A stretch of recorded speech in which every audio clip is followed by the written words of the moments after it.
Ladies and gentlemen, it is showtime. Please enjoy the show.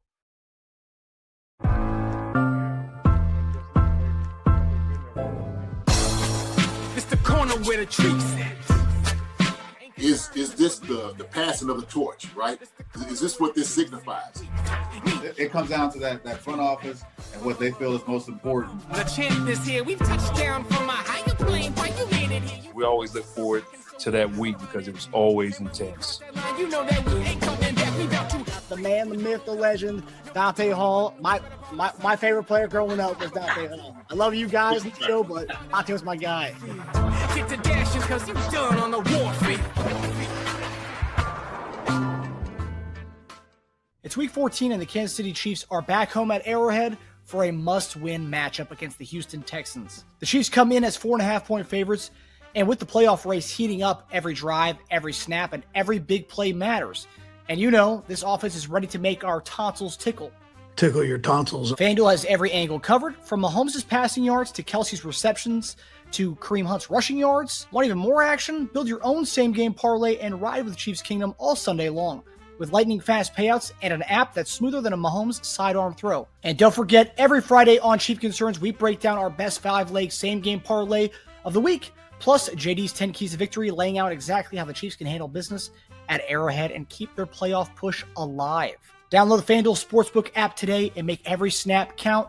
Chiefs, Texans, must-win football in December, and this one's going to make your tonsils tickle. Tickle your tonsils. Attention all sports bettors. Big news, Chiefs Kingdom. Sports betting is finally going live in Missouri on December 1st. So we've partnered with bookies.com to bring you all the best sportsbook promos and sign-up offers in one place. Head over to bookies.com/chiefconcerns. The link is in the description below to check out all the offers from the top sportsbooks in your area and pre-register today. You can lock in those bonuses now, even before betting officially starts on December 1st. Hey everybody, welcome to another episode of Chief Concerns. I am Marcus Dash. Our guy, former Chiefs tight end Jason Dunn, should be joining us shortly, and we'll have a really good show tonight to preview all the things and everything that's going on with this matchup between the Chiefs and the Texans. Obviously, a huge game.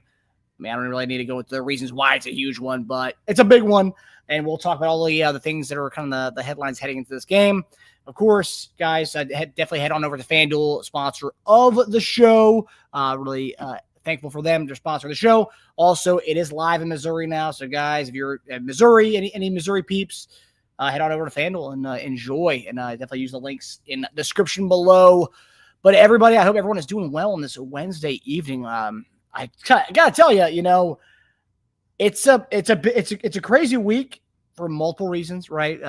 Just that I can't remember the last time we had a Week 14 game that was like as big as this, but pretty big game. Obviously gonna get to all the comments here from everybody. I just want to definitely make a note to our holiday giveaway special to Chief Concerns Christmas. And we have a giveaway from our friend Corey the Artist Chief. Corey the Artist Chief sends us all these amazing prints that we will be giving away in this beautiful giveaway that we do every Christmas time. We've been doing for the last 2 years. It's been fantastic. We already have multiple people who've won so far. Maria Perez, I believe. Maria won. Maria, who's our latest one, registered nurse in Texas. Great review she gave us, as well as Will, and as well as Hippie Cypriot. All of our winners so far. All you got to do is go to Apple Podcasts and leave us a review and obviously be a subscriber to the show. And obviously in your comment, please tell us who you are so we were able to get these things going to you. But Amda won last year. Amda was fantastic. Yeah, Amda, you're a great guy. You won it last year. You're the best, man. And I love the sponsor, even though I've never used them. Yeah, the FanDuel's all right. At least for this season. We'll see what happens going forward. But yeah, FanDuel's been fantastic. Great lines and all lines provided by FanDuel, of course. But yeah, that's the giveaway for this year. So definitely go. Definitely go review the channel on Apple Podcasts. Leave your YouTube handle so we know you're a subscriber, and boom, get in on this. We'll be giving away Chief Concerns headbands as well. Some of the players have them. I think Mike Pinnell's got one, and Najee Johnson has one as well. So get in on that. We actually got an update on Najee today. Really not much of an update, actually. I don't think Andy Reid really didn't say much about that. But yeah, So let's see who's in the chat. I've already seen a few people in here. On the Brown, of course. I'll tell you what, there's a lot of people who are, I'll say a lot of people are pessimistic. I would say I'm just pessimistic. I think about the same boat. I'm nervous. I'm a nervous Nelly going into this game this weekend. But on the Brown says I have a bad feeling about this in my Obi-Wan Kenobi voice. At Houston, we have a problem. And I told Amda that I think, it won't just be our show, but I think a lot of post-game shows, and maybe the following day, will have this kind of headline. Houston, we have a problem in Kansas City if we do lose this game. But 5-1 at home this year. I like the odds of us winning this game, although I think I saw the line come down from 4.5 to 3.5 points. I think some markets still have it as 4 points, but right now we are a 3.5 point favorite in a lot of markets right now. But nonetheless, I like our chances at home, even with a makeshift offensive line. So that's how I'm feeling. Going to kind of give you a little heads up as to what we're going to be talking about in today's episode. JD will be joining us shortly. JD is with Chad at the hospital right now, so JD's going to give us. I think it might be a shorter episode, but that means it's going to be action packed from the jump. So when JD comes in here, we're going to head right into our topics and get this thing going. So yeah, Honor Brad says, am I in the right place today? Or are we on time today? We are on time today. We are on time. I know JD's got to make. JD wanted to have a concise show today, so we're jumping in here, and whenever JD does jump in here, we'll jump right to our topics for the week and get this in. So yeah, Audrey Chanel, what is going on, Audrey? I hope you are doing well. I hope everyone's doing well. I know there was a bunch of snowstorms this past week, delayed a lot of flights. I saw some stuff happen in the KC area, Kansas, Missouri area, some bad accidents there. So I hope everyone is doing well. Hope everyone's safe. Hope everyone's family's safe. Hope everyone was able to, whether to travel home for the holidays. I hope we made it back safely. So yeah, Linda Hunter, how are you doing, Linda? Hope you're doing well. Hope you're doing well. Ashton Malcolm, Josh Simmons, ... All I gotta say, shaking my head. Well, I will say this: there is. I know I tend to be an optimist, and a lot of people get down on me being an optimist sometimes, because sometimes I can be an optimist for other things, but when it comes to myself, I'm not really an optimist. No, I think I am. I think I lean optimist. I'm always looking for silver linings for everything. But I will say this, right? So he has the wrist surgery that I think he had yesterday or today. He didn't rule him out for the rest of the season, right? So he's on IR, so it's at least 4 weeks. So he's out at least 4 weeks, right? We have to run the table to make the playoffs. So we have to win the next 5 weeks. So we win the next 5 weeks. Obviously, whoever's playing left tackle for us is going to be looking decent. So hopefully, if we run the table win the next 5 games, which is going to be a tall task. But if we could do that, we'll see Josh Simmons in the playoffs. So, and ideally maybe in that 5th game. So it's a 4-week absence. So we'll see. But yeah, it's a big blow, Ashton. It's a big blow, man. It really is. But hey, I'll say this: if we can win the 5 games, we can get to see Josh Simmons again this year. So that's what we got to do. Tall task. But hey, man, we did it last year. Joe Tooney was our left tackle. A guy who was a guard was our left tackle for multiple games and led us to the Super Bowl. So, and I'm not saying, and I mean, obviously Joe Tooney was better than lining at the left tackle spot. Still, we got there with the left guard playing left tackle last year. So, taller tasks have been had before, but there is no margin of error, right? You have to win. So we'll see. Game by game, guys. Game by game. Michael Kittle, hi, Marcus and Chief Concerns family. What's up? What's up, buddy? Hey, what's up, bud? My guy, Marcus. My guy, what's going on, man? Ooh, Gary, huh? Gary, it's a little late for you, buddy. Usually here 10 minutes, or actually usually here 2 hours before the show starts. But what's up, Gary? Better late than never, buddy. Optimistic James, my guy, optimistic. How are you doing, my man? We're doing well, bud. General, the general's in the building. Salute, buddy. Salute, my man. Salute. Witchy Hole. I heard rumors that there was white crap outside. I refuse to look and confirm how. Yeah, luckily in the D.C. area, we don't have snow yet. I think Friday's when we're supposed to get some snow.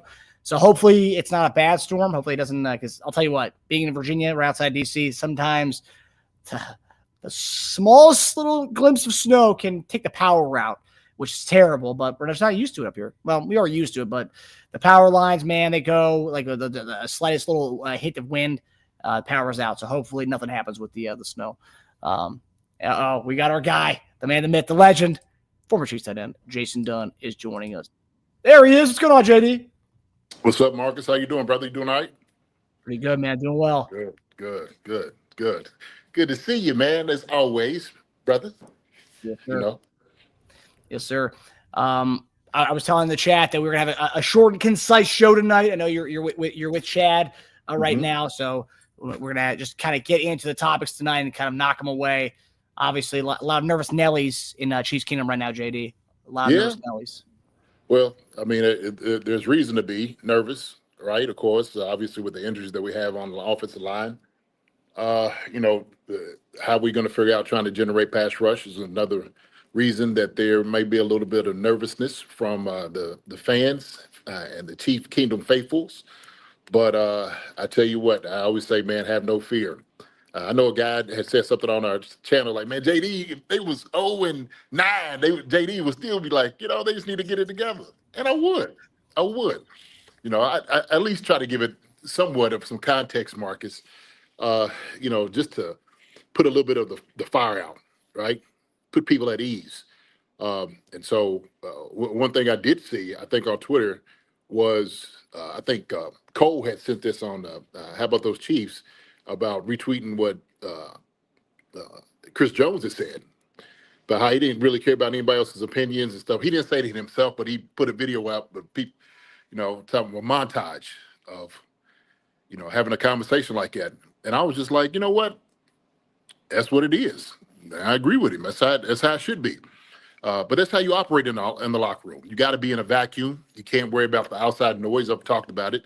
We've had noise all over the place from, people that, who have been fans. And, there's a lot of different things because the Chiefs are at 6-6. And what do we do? And, oh, my gosh, what do we look like? Are we going to make the playoffs? And so, yeah, there's a lot of nervous Nellies out there. So if your name's Nelly, hey, it's nothing personal to you, but it's just kind of talking about the state of the affairs in Chiefs Kingdom right now. This is where we are. This is what we are, brother. What it is. And I will say, kind of to echo what Chris Jones said, I mean, when we had Mike Pennell on, obviously, defensive line room, I mean, he pretty much said the same thing. He goes, I mean, whatever is said out there is out there. We are more critical and harder on ourselves than anybody out there, anybody on TV, anybody in Chiefs Kingdom on Twitter, anywhere. So, like, I mean, yeah, this is all they hear all the noise, and that doesn't matter to them. It's the noise within the building, and I think Andy Reid's been talking about that as well.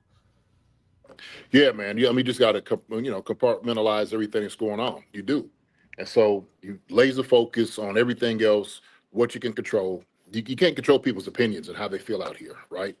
And so you're going to have a lot of this doubt, a lot of people saying different things about the Chiefs, and of course, with our record from what it says, it's a reflection on how we played. But like I always say, and I keep reiterating this is, we're not a sucky team, not a terrible team. We've lost, one-score games. That's why we are where we are. That's pretty much us in a nutshell. And part of that is just the consistency of what we haven't played with. Us getting over the hump, trying to make plays at the end, which can dictate what the game can be. We could easily be where the top teams are in the NFL, but it just hadn't fallen on our way. So, but hey, man, that's what's expected, right, of the Chiefs, to be the top team every single year in the NFL. So. Yeah, and I'll say this: as far as how we are right now, 6-6, I thought talking heads on the national networks are going to be probably harder on us than they have been. They haven't really been hard on us at all. I mean, some of these talking heads are still picking us to get to the playoffs. So it's like, I think they just doubted the Chiefs before, and I don't think they want to have that stain on them again. So they're not burying us before the season's over, right? 6-6, the season's nowhere near over. Well, they realize how dangerous of a team the Chiefs are. They understand our talent that we have. It's not us the lack of talent. It isn't. It's us, with the myriad of mistakes and people not being in the right positions and whatnot that has been our Achilles heel. That's what it's been. But those national pundits and whatnot do recognize that this team is a very talented team. They understand that our defense had been playing at a high level pretty much all year.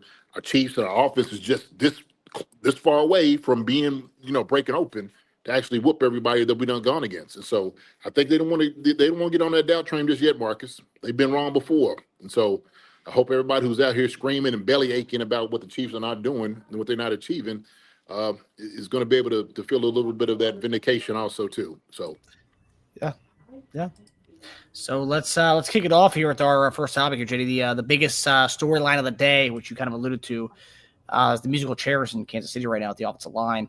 So injuries have crushed the Chiefs' offensive line heading into Week 14. Trey Smith likely out again with ankle sprains. Josh Simmons hit IR, so out for 4 weeks. And if the Chiefs are on the table, we'll see Josh Simmons again. Juwan Taylor's dealing with the ankle, knee, and triceps issue. So a lot of different things at play for Juwan Taylor there. So possibly looking at 3 backups starting in a must-win game, JD, against one of the best defensive fronts between Will Anderson and Danielle Hunter. But here is what Andy Reid and Patrick Mahomes had to say about the potential of these guys starting this weekend. Yeah, well, we'll see what happens with the injured guys first. But yeah, that would he'd probably be at the right tackle and Wanye at the left if that's the way it went. Yeah. I mean, the one positive is 2 of the 3 of them played against them last year, so they did a good job. So they know what they're up against. That's a great defensive front, great defense. I mean, all 3 levels are really good, and they're number 1 in a lot of categories there. So defensively, but those guys they're getting themselves ready to go. Yeah. They're guys that have played, and so obviously we'll go through the week and see where we're at with the guys that are a little banged up. But you got to give the respect where it's deserved, and those guys have a great defensive line, and so we'll try to do the best we can. Is getting the ball out of my hand, running the football, and then whenever there's shots on the field, you got to be able to hit them. And so standing in the pocket, making those throws against a really good defense. So JD.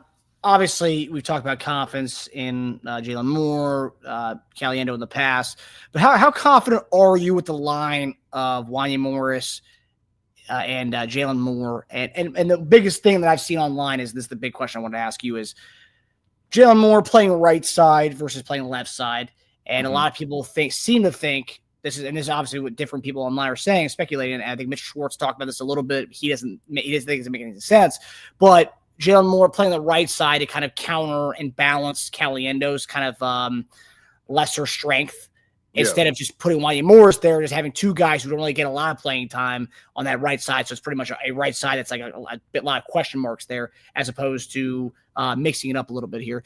What do you make of the fact they're going to go with Jalen Moore at the right and Wanya at the left if those guys are out this weekend? I mean, obviously they feel comfortable with that. The lineup, so they would know better than me and Mitch and everybody else as far as who to put out there. I don't think it's just something that's like, oh, okay, well, we'll just throw Jalen out here and we'll see how it's going to go. Look, they've been watching these guys in practice. They know what the inadequacies are, okay? And if you're there to make sure that Caliendo has a little bit more help, maybe they communicate better with each other. And so, when Jalen Moore was on the left and Caliendo had to come in, and he was on the left, then it's just no different. Some guys just work better with each other. And sometimes when we see that, not on the offensive side, but also on the defensive line, I always say that. I'm like, look, there's certain guys that do a great job when they're on the line together, okay, doing those plays. Other guys, not so well, right? And so I've said that about our pass rush, but just offensive line in general, when we look at that, we know that the Houston Texans, like we seen last week, with Dallas, they're going to run a lot of twists. They're going to run a lot of stunts. And so when we know you have new guys in, that is probably one of the things that you could probably take advantage of. If guys haven't been in there, too long, been working together, the cohesiveness is going to be off. And so a lot of it is, though, in, out, or here he comes and whatnot. And so feeling that, if somebody does a much better job, I don't care who it is, whispering to you and, know how I play, then I want the guy beside me. Tight ends, we go back and forth either way, so it doesn't even matter. We're just used to communicating on the often, from tight ends. Offensive linemen, they communicate also, but sometimes, man, when the bullets are flying around, man, you in that fire, it's tough. And teams do a great job disguising as far as like what they're doing to wrap the other guy around to kind of get you in trouble. So I think sometimes, Marcus, what they'll do is they just peel back those guys with the 4 down and come after us. I think they think they can just beat us that way. So it might not even be twists and stunts, but if you give the illusion that you're going to do some of that, that could throw off some of our timing as well. So, yeah, and I've heard some people say that This is obviously, and this is the thing too. I've seen this online, but like these edge rushers, they move around. Some people were saying that because Will Anderson's going to be on that side, and they think he's a better pass rusher than Daniil Hunter, so maybe Jalen Moore's staying on that side for that reason alone. But again, with these defensive linemen, these guys can move around all over the place. So it really doesn't matter where you put your guy in the offensive line. They can move these guys around all day long on the defensive line. They can, but I know some guys prefer one side over the other. If you're a better pass rusher from the left side as opposed to the right, then I mean that's just what it is. Not saying he can't do it, but maybe he just prefers to do it. I think with this game, their game plan, I guarantee they're going into the game saying, "Look, you can pick your druthers where you want to go, okay, but we can't give all of them to Will over here. Will, shoot." You got to let Hunter get a little bit over his too, right? We got to see where guys are and how you match up against these guys. So we'll see a little bit of that. But I think, Marcus, to be honest with you, coming into this game, okay, we understand what some of the problems are going to be. Now, what's the solutions to this issue, right? How do you deal with something like that? The Hunter and Will Anderson and those guys. Tight end, you got to chip. You got to chip these guys. You have to with the back as well. And so sometimes it has to be one of those things. Also, run the football effectively is another thing. I watched a couple of games that they played. The Seahawks, and the Seahawks did a lot of play action. They got tight ends. They have 3 tight ends. They play a lot with 13 personnel. I think we need to incorporate some of that into our game. I think it'll help us out a whole lot because we have 3 guys that can catch the football. We got Travis Kelce. Jared Wiley caught the ball last week, and we know Robert Tonyan. And so I haven't seen us utilize that personnel effectively this entire year. I just haven't, especially when you have 3 capable guys that's been able to do it. I'm talking about experienced guys. Robert Tonyan should have been getting looks more than he has this season. He caught 1 ball, maybe one or 2 thrown to him. I mean, I think going into that's part of your strategy, what you have to do. But you have to do chip blocks, make sure you come down, maybe a couple of crack blocks, a couple of ear hole shots. Why not do it? I mean, and also too, like I know people would talk about like going under center more, and obviously we're talking about the run plays. I mean, obviously running the ball is going to help mitigate a great pass rush, but I mean, going under center, even we have to throw the ball. I mean, yeah, go under center. I mean, I think that can be something that helps us. And you talk about getting Robert Tonyan involved. I mean, look, he is a talent. I mean, he's a talented guy. We were talking about Robert Tonyan having a pivotal part of this offense going into the season with him, Noah Gray, and Kelce, and he's been relegated to nothing, barely any playing time at all. I mean, it's pretty sad that he didn't really get much playing time this year. It took Noah Gray to get hurt for him to get playing time. I know it. I don't know. Maybe just deferred to saying, hey, we just want to go to the outside with our pass catchers, right? The fast guys. This is what we want to, we want to be more of a NASCAR speed type of offense. And I get that, but I think when you have weapons, you got to utilize every single weapon that you have in your arsenal, right? Pull out a knife, a grenade, whatever, pull it out, shoot, use it. This right now is a battle. And right now we're battling to go into the playoffs. And so if Andy Reid's going to say he's going to tickle everybody's tonsils and all, okay, well, shoot, let's see what it's going to look like. Because you're going to be up against it this week, and I think the guys are going to do well. I think they will. Let me ask you, JD, last topic on this one. So last year we played them at the playoffs and end of the regular season. Joe Thuney was playing left tackle for us. So it was Joe Thuney and Caliendo on the left side, and then right side you had Jawan and Trey Smith. Obviously, Trey Smith was healthy. But if you compare that offensive line to what this is this weekend, I mean, is it that is what we had last year? Is it that much better than we have this year that we're going to be seeing on Sunday? I mean, come on, man. We're talking about Joe Thuney is probably the best left guard in the league, arguably, and he played up there tackle. But I'm saying, yeah, right. But still, regardless of that, I mean, he's a very capable guy. He was being able to go out there and he was able to block for a number of games and did a great job of it. So I'm just talking about the caliber of player that Joe Thuney is. And then you're talking about Trey Smith. It's hard to replace those guys. And so when you're trying to compare the type of talent, we'll just have to say those guys are better. They get paid more money. Why? Because they are a higher tier type of player. But that's not saying that Caliendo, those guys made a 53-man roster for a reason. Okay, they're on the NFL roster for a reason, and so what they've been able to do is they've been coming in to get some significant playing time. So we'll just have to watch. We had to trust Wanya Morris. I think Wanya, he's played on the left side ever since he's been here, and I think he's done a decent job. The times he gets beat, yeah, okay, that's going to happen. Caliendo, he held his own when he needs to, and so we just look for this game for him to step up even more. So these are the things we just have to look at, man. Jalen Moore is a new guy, obviously, right side. Let's shoot. Hey, man, these guys right now have got to wear their big boy pants. It's a great defense, man, going against, but they understand this, though, Marcus. They know that. They know it. So it's not like they don't know what they're going up against. This is just another challenge. They just got to be able to get through.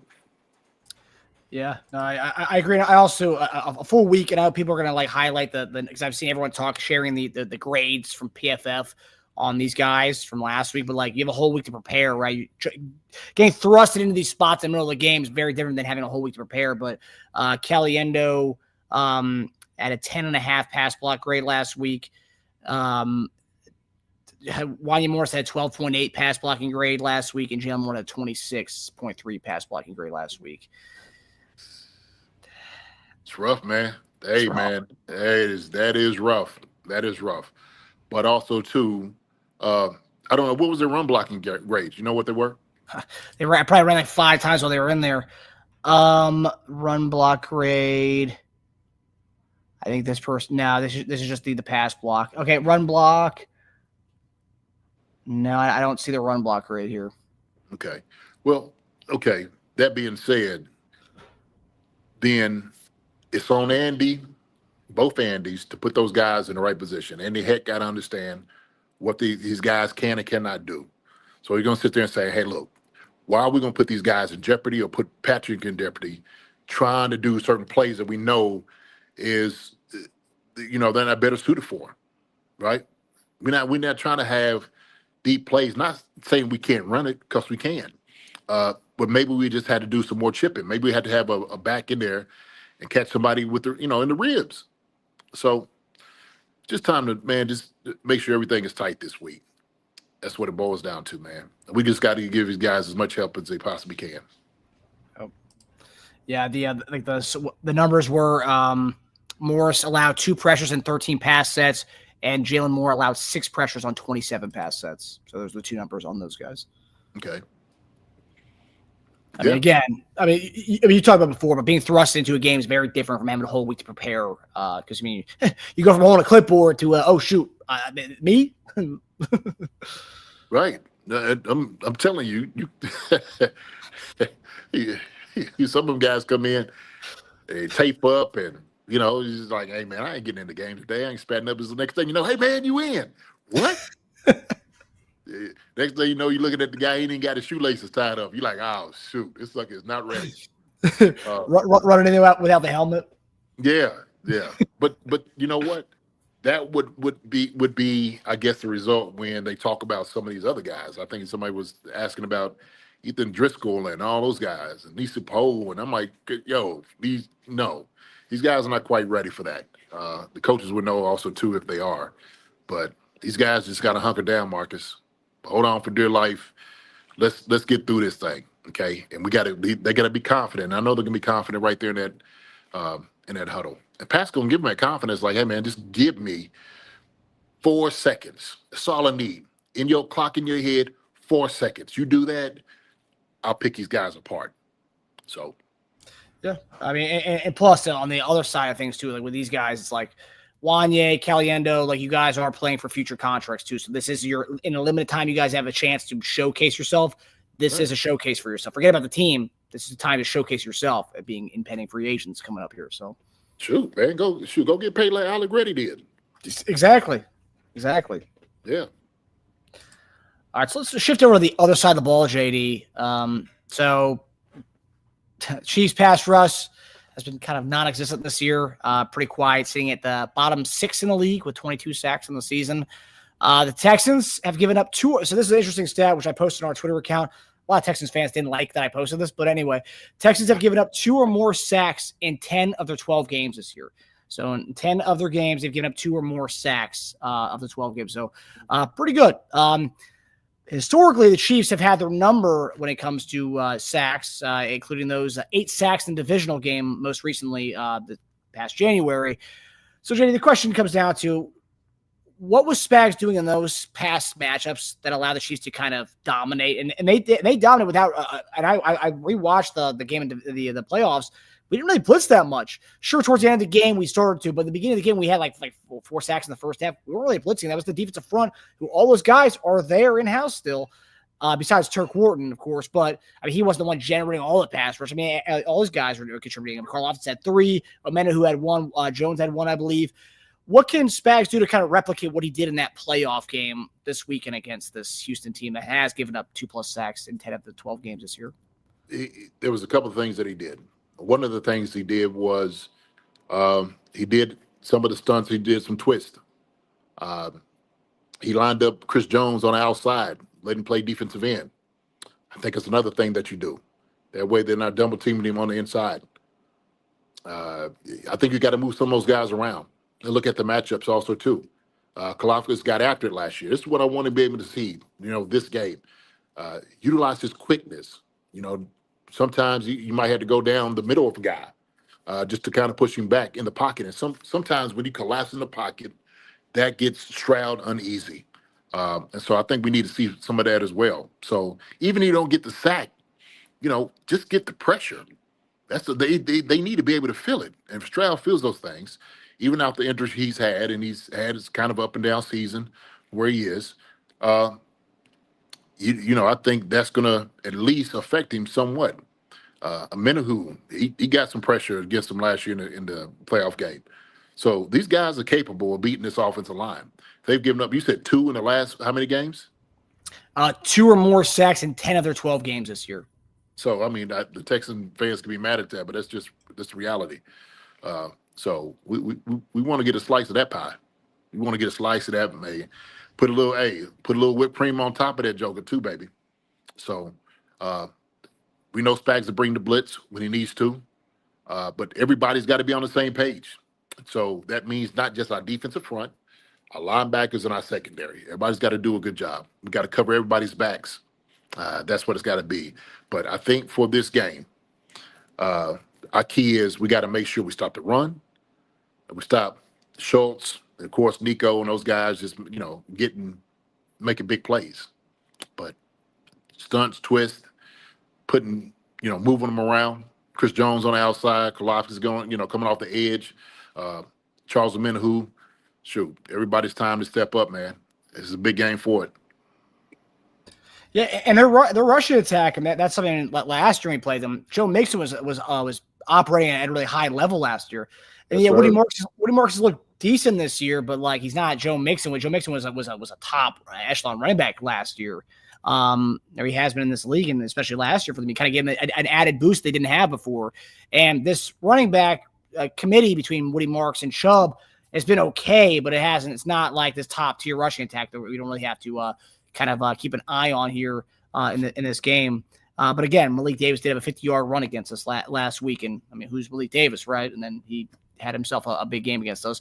But yeah, I mean, he stopped the run, and that's the one thing about Stroud, which a lot of Texas fans have been commenting on and on our Twitter account, is pretty much saying that had they go Davis Mills, they have a better chance of beating us than Stroud, because Davis Mills gets the ball out of his hands fast, whereas Stroud likes to hold the ball. And that's, we talk about as Chief fans about Mahomes to hold the ball sometimes a little bit too much.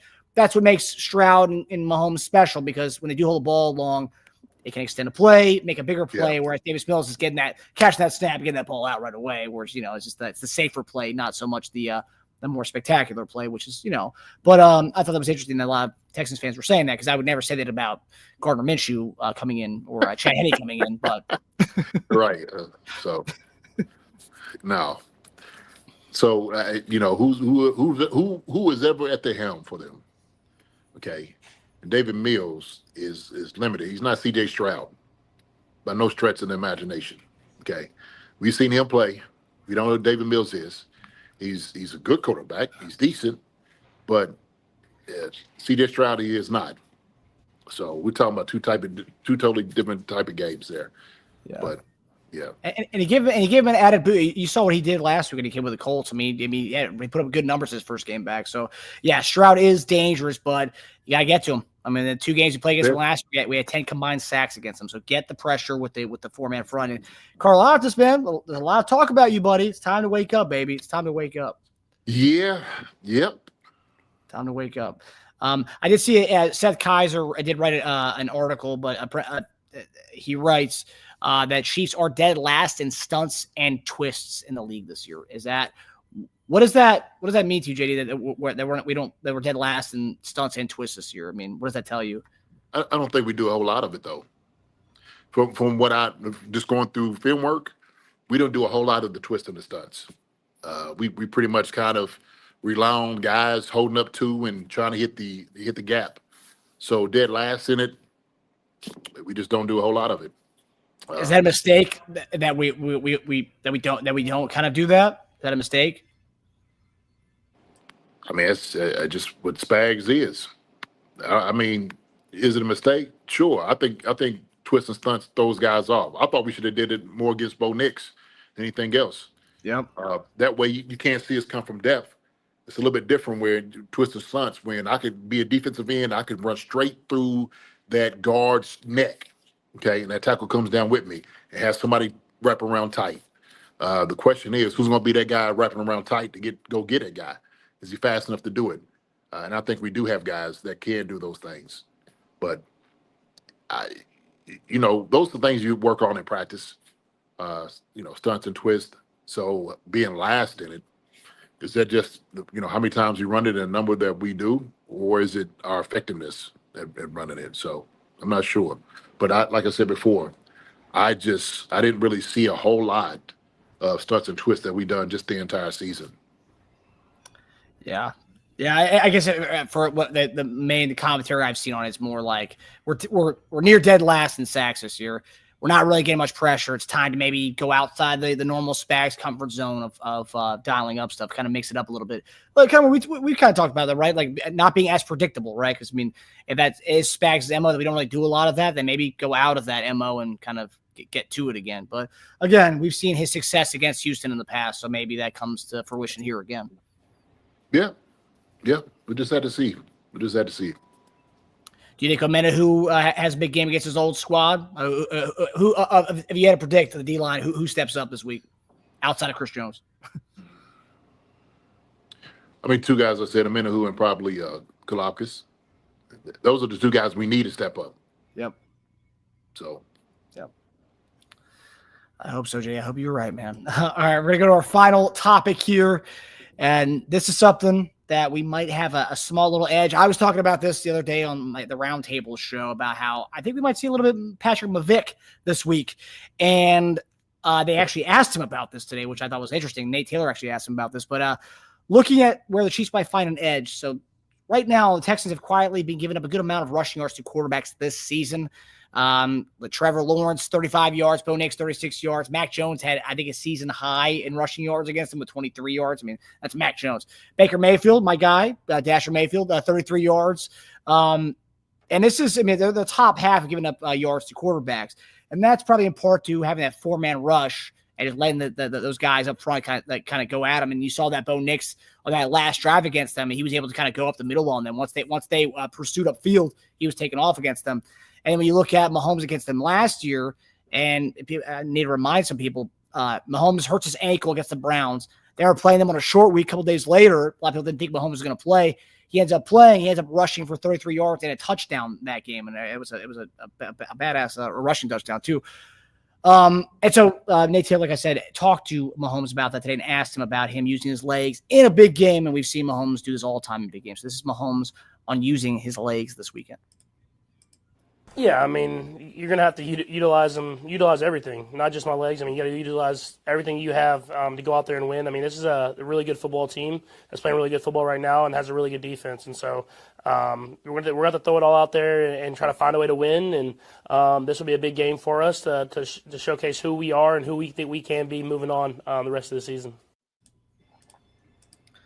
So, JD, do you think the Mahomes scrambling ability is going to be something the Chiefs can exploit this weekend, given how they have struggled to contain not even mobile quarterbacks, just quarterbacks in general this year?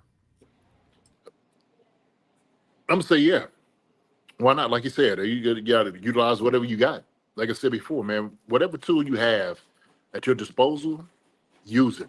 And I know Pat, he'll be one of those guys that's going to try to utilize everything, his arms, his legs, will this team to win. And so, but he has help around him. That's one thing he has to remember. I know somebody, I forgot who put it out there on Twitter. They was talking about uh, uh, Patrick's EPA and where it was as it stands with other quarterbacks.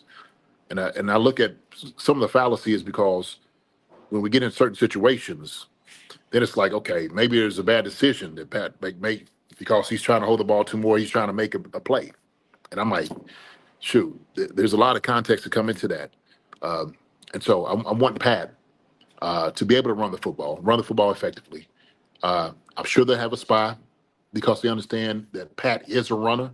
And so what we're talking about, Marcus, they also know too. Hey, we've given up, such and such running yards to quarterbacks in the past. Patrick Mahomes is one of the most underrated running quarterbacks out there. So we want to try to change that. We want to attack those things. But what Pat does is when he takes off running, guys tend to get open.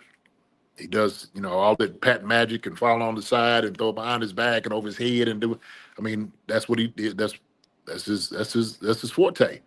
That's his superpower. So I'm sure they'll have somebody spying him up, which makes absolute sense. I would, as a defense. I'm just not gonna let Pat run free because he'll hurt you. He'll hurt you for real. But yeah, why not utilize that?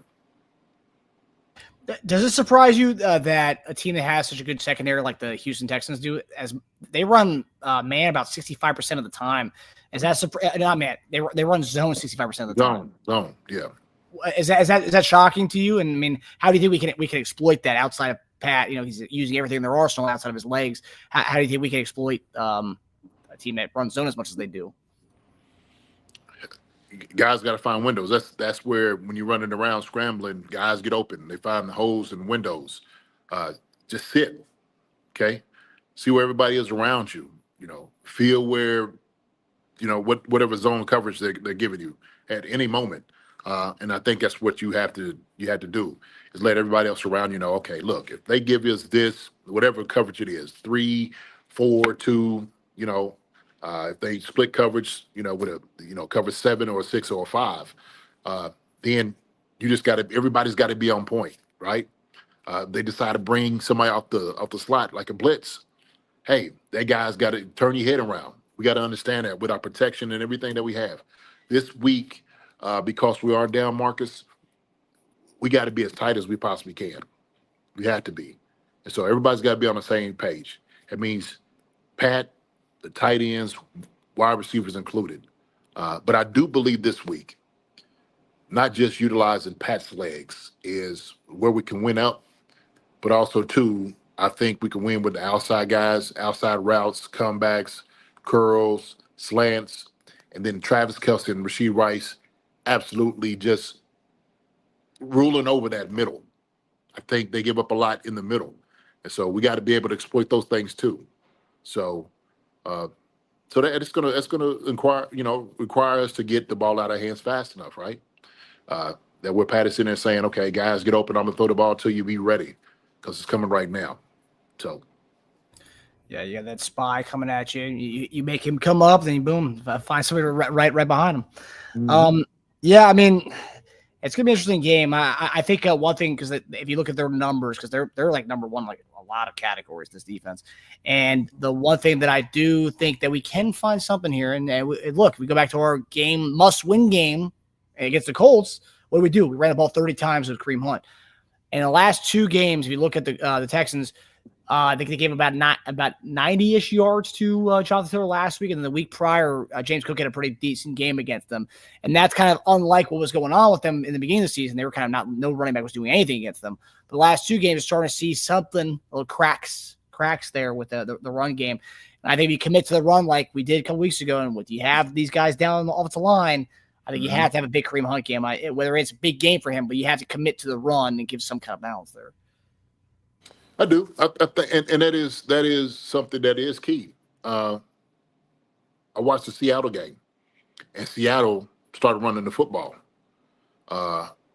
Darby, he had a couple touchdowns, but you just can't be afraid to run it. You can't be, especially against a very daunting like pass rush. Run straight at them. I always feel like that's part of the formula, right? Sometimes you gotta force the issue. That's what we're gonna do. And when I was looking at it, I was looking at the grades, Marcus. I was trying to bring up the tackles grades.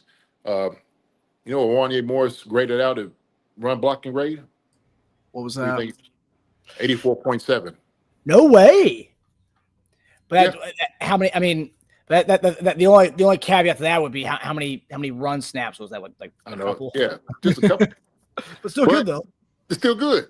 So why not do more of it, right? Why not do more of it? If a guy is not as nimble on his feet and as fast, then run the football with him. Okay, Wanye's got a wide body, and he can run block. He can do that. He can do that. I do trust him doing that. Jalen Moore, he can run block. Caliendo can run block. Effectively what he needs to do. So, so I'm just gonna give maybe we'll hang our hat on that one, Marcus. Shoot, Hey, I like that. 84.7. Why not? Hey man, something to celebrate, baby. I will say it is funny because the kind of narratives that the angles people try to spin, and it's the narrative, oh, Wanye's not good. Look at his pass blocking grade. It's like you only stick to the one side. I get we are a passing team. However, like we kind of have to adapt our style to what we have on that line. And if he is a good run blocker, 84.7, like let's commit to the run a little bit and like let's make the defense have to play a guessing game as to what we're going to do. What were Jalen Moore and Caliendo's run blocking grades? Jalen Moore for a season right now, he's grading out at 67.8. In his run blocking, pass grade is 56.7. That's where he is. So overall grade 65.7. We could deal with that. I'm good with that. Let's go look at Caliendo real quick. Let me see what we got here. Uh-oh. He's uh-oh.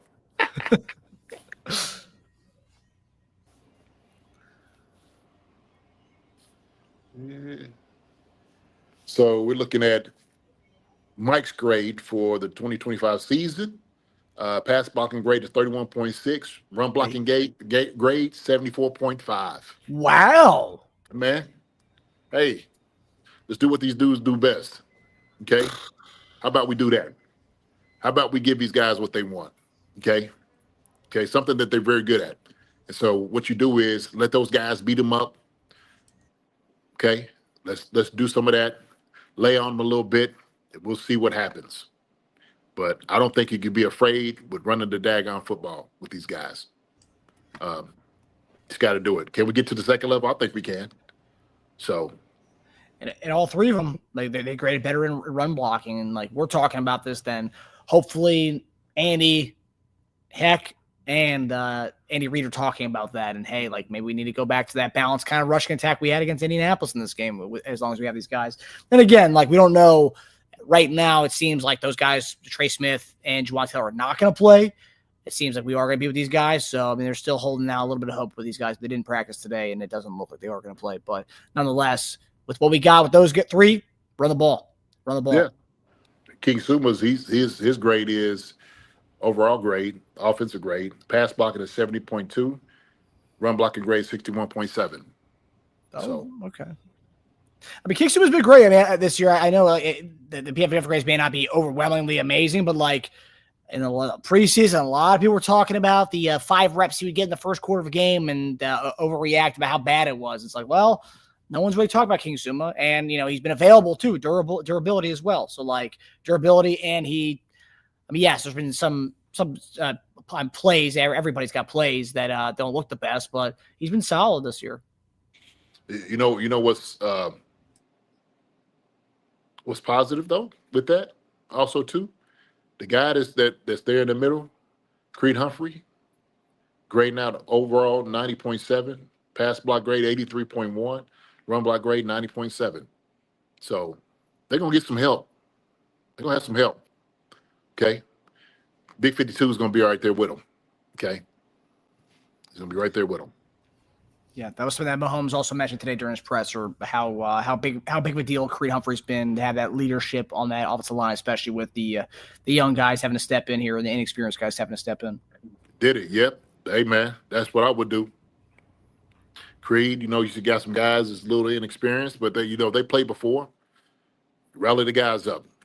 Okay, that's what you do. So. Yeah. All right.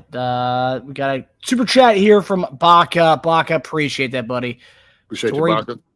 Story doesn't end on Sunday night. Chiefs 23, Texans 13. Patrick with 2 rushing touchdowns. Defense gets 2 turnovers. Ooh, okay.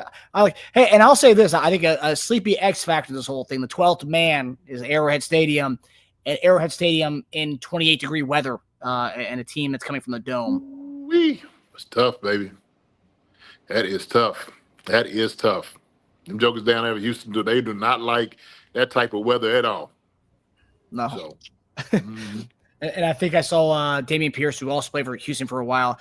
I think this past weekend it was like 28 degrees. He posted a picture of his weather app, and he posted on his Instagram story saying, "Oh my God, this is nuts." Yeah. He's been through the two warm places, and he's just like, "Dad, guy, how about here in Kansas City now?" And I'm just hoping the rest of the Texans roster is feeling the same way he is about that. Oh, they are. Hey, man, look, if you don't play in the cold weather, you're not used to it. First thing you do is you layer up, and it feels like you got 100-pound weighted pads on. So that's going to be another factor too. So you come out there with no sleeves on, that's psychologically playing with somebody. Yeah. Hey, man, we ain't cold out here. What you doing? Look at you with your soft tail coming out here with all your sleeves on, and, you got your little hoodie on the back of it, your hand warmer. That's what you do. Today at practice, during their walkthrough, snow on the ground, but there was one guy who had shorts on. Everybody else had joggers on. Can you guess that one guy who had shorts on, JD? Travis Kelce. Yes, sir. I already know that. So. But yeah, Chiefs 5-1 at home. Texans 3-3 on the road this year. So definitely odds are in our favor. But we will talk about more of the odds on Friday night for our betting show, as well as JD's keys to victory. So Friday night, everybody, come on down to our channel, Chief Concerns, to hear what JD has to say about this huge must-win game this weekend. And Tasia and I will share our best bets for this upcoming battle in Kansas City. Yes, sirree. Yes, sirree, Bob. So. It was good. So I'm on my phone. I don't know if there's I can't say who's all on here. I don't know if you can tell. Is there a way you can tell? I don't know how the phone works. I usually, if I do, I usually use it on my laptop. I've never done the phone chat options. Can you not see it? Hold on. Let me see. Oh, okay. Here we go. See, I'm the Brown on here. Appreciate it. Take care, Marcus JD. Best wishes to Chad. Absolutely. I'll tell him I'm the Brown. Appreciate it, brother. And DJ Jazzy here, Demetrio Spence, Big Dog KC, Baca, 1105. I see the folks is on here, man. All the folks. Yeah, the usual suspects. Love to see y'all, man. Gary Holland, Optimistic James. Said Kingsbury might make Andy Reid draw up run plays. Oh, shoot. I hope so. Kingsbury's if any coach is not going to do that, it would be Cliff Kingsbury, who wants to run, who literally is in a system that passes and mimics the run with the short passes. Short passes, yeah. And I think we'll do some of that though too, Marcus. I think you need to. Really. Yeah. I think, we did a little bit of that out leveraging, getting the ball out into Worthy's hand. Make guys run out and go get them. Go attack them. I think you have to attack this defense. This is an attacking defense. They play hard. They play fast. They fly around. But they wait. They wait to see where the ball is, and it's who Ryan is, and they have embodied who their head coach is, and they fly. But I think man, we got to meet them and bring it to them. Yeah, meet them and bring it to them. And like you said, that 12th man, hey, if you're out there for the game. We'll talk on Friday, but you out there for the game, man. Get loud, proud, and cheer, baby. loud, proud, and cheer. Get sauced up before the game and get warm. Mm-hmm. Yeah, jet sweeps. Yeah, jet sweeps. Got to do that for the love of God. We'll have a couple of those. Do you think? I mean, speaking of Pierce, what is his? I haven't checked. Have they said anything about him? He's been practicing, so for two weeks he's been out there practicing. I mean, you would think this would be the game you would elevate him for. I mean, against his old squad, right? Yeah, I would. I absolutely would. Get him kick returns and get him on the field. Remember, Nico had a big return to start the game off. It's true. So, shoot, let Pierce, let him catch a couple of those, okay, and get up the field. I guarantee you'll get some good yards, some really good yards. So, I don't know if we need another wide receiver to play that position. Shoot, just bring him in. Added juice. I mean, forget about the fact that he's great when he does the kick returns and another weapon. But this is a team that just cut him. So like, I think it's the right time to bring him up. Quite frankly, also it's another factor too. I didn't even think about that. But he's also contributing to the game plan this week. He's got some inside information, JD. That's what I'm saying. Right. Yeah, he knows the whole offense. He knows the calls. I guarantee he's visited the defensive room like, hey, man, tell me something. What are y'all doing right here? How does this look? What's the call? Is that, oh, yeah, this is how we check off with Stroud. This is what they're worried about. He knows how the tackles and the guards play, wide receivers, what they like or don't like. He could spill the beans on everything. So, yeah, I think Dameon Pierce might be the X factor this week, whether he is in the game or not. I think Dameon Pierce is definitely going to help us out. I think he can too. So what do they say? What revenge is a dish served cold, better cold. Yeah, so that's right. It's gonna be cold out there. Time to get the little revenge dish out there, right? Gonna get a dish of revenge out there for him. Nothing better than 28-degree revenge. Yes, sir. I'm sure you missed those 28 degrees games. Oh my gosh. I went to Susan's job the other day. I was with the doctors and the nurses, talking to them. And I came in, they was like, Jason, put some clothes on. I'm like, yeah. I had my tights on, tights and shorts. I said, do you don't realize that I played in colder weather than this? I mean, I don't think y'all understand. And I was like, and I didn't have sleeves on either. So. Oh, it was a gun show. Oh yeah. Well, no, I was saying for the game, but. Oh, okay. Yeah. So shout out to all the nurses and doctors over at Lexington Clinic. Good folk. But yeah, man, it's gonna be a good game, Marcus. I'm looking forward to it. So there's nothing to be nervous about. These guys gonna come out there. They're gonna try their best. They're gonna try their hardest. But these guys are not there to just show up. They're not looking at their grades. They're not. We know what they're good at. We watched on film that I've seen spurts where Wanye's played well. I've seen spurts where Calianel's played well. And I've seen where Jalen Moore's played well. We paid Jalen Moore a lot of money to do well.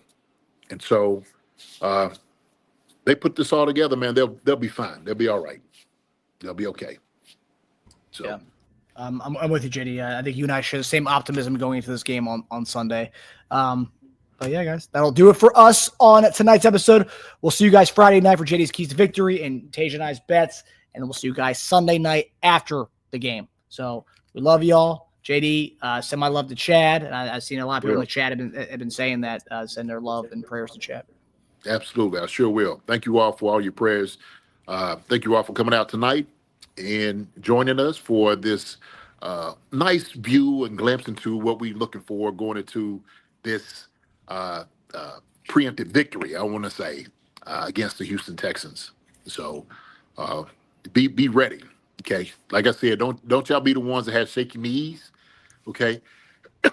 or a felon to stay with the team, all right? Y'all stick with us. Appreciate you so much. Thank you, sir. With that being said, y'all take care. God bless. Love each other. the way you're supposed to, and we'll be fine. We'll be all right. Okay.